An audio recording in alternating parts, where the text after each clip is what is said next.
ಅಶ್ವವೇಗ ನ್ಯೂಸ್ಗೆ ಸ್ವಾಗತ. ನಾನು ಪಲ್ಲವಿ ಭಟ್. ಬಿಎಂಟಿಸಿ ಬಸ್ನಲ್ಲಿ ಚಪ್ಪಲಿಯಲ್ಲಿ ಹೊಡೆದಾಡಿದ ನಾರಿಯರು. ಬಸ್ನಲ್ಲಿ ರೆಗ್ಯುಲರ್ ಆಗಿ ಕೆಲಸ ಮಾಡೋರಿಗೆ ಜಗಳ, ಗಲಾಟೆ, ಹೊಡೆದಾಟ, ಬೈದಾಟ ಕಾಮನ್. ಬಸ್ನಲ್ಲಿ ಜಗಳ ಮಾಡಬೇಕು ಅಂತಾನೆ ಕೆಲವರು ಬಂದ್ರೆ, ಇನ್ನು ಕೆಲವರು ಜಗಳವನ್ನ ನೋಡ್ಕೊಂಡು ಎಂಟರ್ಟೈನ್ಮೆಂಟ್ ತಗೊಳ್ಳೋಕೆ ಅಂತಾನೆ ಕೆಲವರು ಬರ್ತಾರೆ. ಅಂತಹದೇ ಒಂದು ಎಕ್ಸಾಂಪಲ್ ಇಲ್ಲಿದೆ. ನಿನ್ನೆ ರಾತ್ರಿ ಮೆಜೆಸ್ಟಿಕ್ ನಿಂದ ಪೀಣ್ಯ ಕಡೆ ಹೊರಟಿದ್ದ ಬಿಎಂಟಿಸಿ ಬಸ್ನಲ್ಲಿ ಇಬ್ಬರು ಮಹಿಳೆಯರ ನಡುವೆ ಕಿಟಕಿ ತೆರೆಯುವ ಮುಚ್ಚುವ ವಿಷಯದಲ್ಲಿ ರಂಪಾಟ ಶುರುವಾಗಿ ಜಗಳ ತಾರಕಕ್ಕೇರಿದೆ.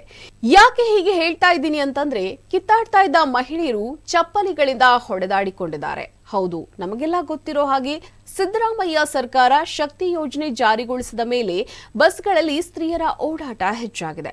ನಿನ್ನೆ ರಾತ್ರಿ ಮೆಜೆಸ್ಟಿಕ್ ನಿಂದ ಪೀಣ್ಯ ಕಡೆ ಹೊರಟಿದ್ದ ಬಿಎಂಟಿಸಿ ಬಸ್ನಲ್ಲಿ ಇಬ್ಬರು ಮಹಿಳೆಯರ ನಡುವೆ ಕಿಟಕಿ ತೆರೆಯುವ ಮುಚ್ಚುವ ವಿಷಯದಲ್ಲಿ ರಂಪಾಟ ಶುರುವಾಗಿದೆ. ಈ ದೃಶ್ಯ ಒಂದು ಮೊಬೈಲ್ನಲ್ಲಿ ಸೆರೆಯಾಗಿದೆ. ನಾವು ಆಗಲೇ ಹೇಳಿದಂತೆ ಸ್ತ್ರೀಯರ ಹಿಂಭಾಗದಲ್ಲೇ ಇರುವ ಕಂಡಕ್ಟರ್ ಮತ್ತು ಉಳಿದ ಜನ ಜಗಳದ ದೃಶ್ಯವನ್ನ ಎಂಜಾಯ್ ಮಾಡ್ತಾ ಇದ್ರೆ, ಡ್ರೈವರ್ ತನ್ನ ಪಾಡಿಗೆ ತಾನು ಬಸ್ ಓಡಿಸ್ತಾ ಇದ್ದ. ಇದಾಗಿತ್ತು ಈ ಹೊತ್ತಿನ ವಿಶೇಷ. ನೋಡ್ತಾ ಇರಿ ಅಶ್ವವೇಗ ನ್ಯೂಸ್.